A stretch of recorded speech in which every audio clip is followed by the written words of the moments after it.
first speaker, and by the way, let me just reiterate, everyone gets 5 minutes, except for the class of 66, which gets 10. 50 years, you get an extra 5 minutes. The first speaker will be Mary Racelis from the class of 1951.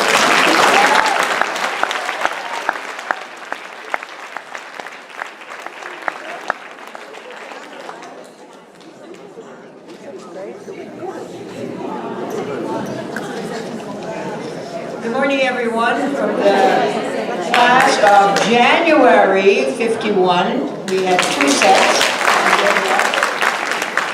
There are 15 strong from what was a class of 125 students, graduates, 65 years ago, but we all look super, right?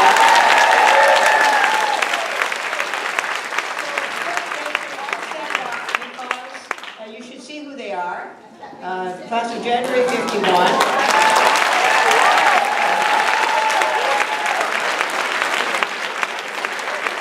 And notice they're all women, and that's our story, because we graduated in 51 when it was very much still a man's world, but I think all of us and those who are either not with us or no longer with us contributed to the tremendous changes that took place for women in those 65 years since.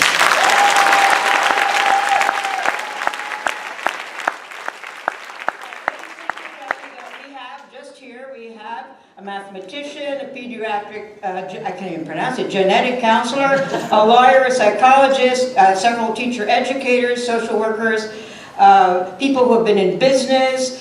Most went to college, some waited a few years and then because they had to work and then they finished college, or they continued studying in some way, and I'm an anthropologist and I live in the Philippines, so I'm really happy to be here.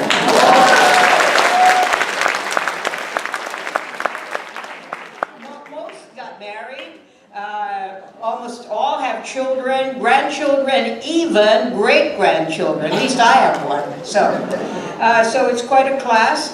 But at the same time, I asked them, you know, what anthropologists do is talk to people, interview them. And so I did. A very quick interview this morning. I hope I can do this in the remaining 3 minutes. What did hunter mean to you? All right, I compiled the answers and said, first was, it gave me a sense of self-worth, self-esteem, that I was really somebody whose voice was important, that people would actually listen to, because I knew a lot after, especially at Hunter. I had a notion that merit counted, that if you worked hard and you thought, you struggled, you made it to the top somehow, and it's because you knew something, not so much of what social class you came from and so on.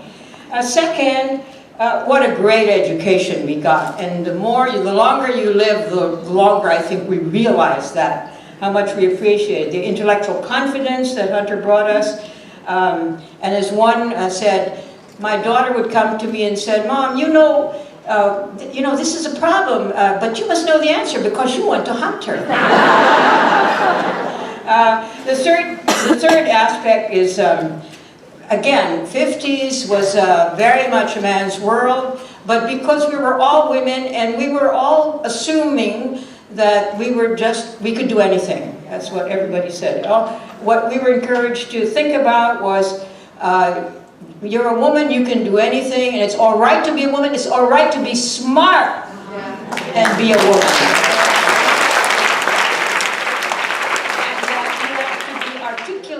And people will listen to you, All right, so that being a woman in a man's world, as someone said, didn't mean you were less in any way. Right?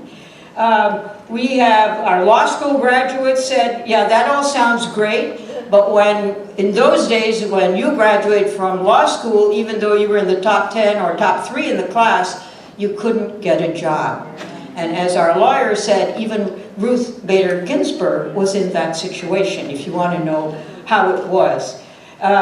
So we've made our mark as women in a man's world, and it's no longer a man's world because of us and all of you, other generations who took over. Well, finally, I think for many of us, they say it's home. Hunter is home. It showed us the world, but there is always a home to be back, a place to be yourself. I met my friends here, and they're still my best friends today. Hunter opened up the world to me.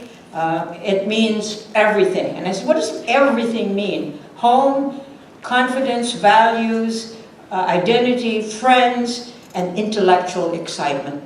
And so for us, class of 51, you gotta stand it.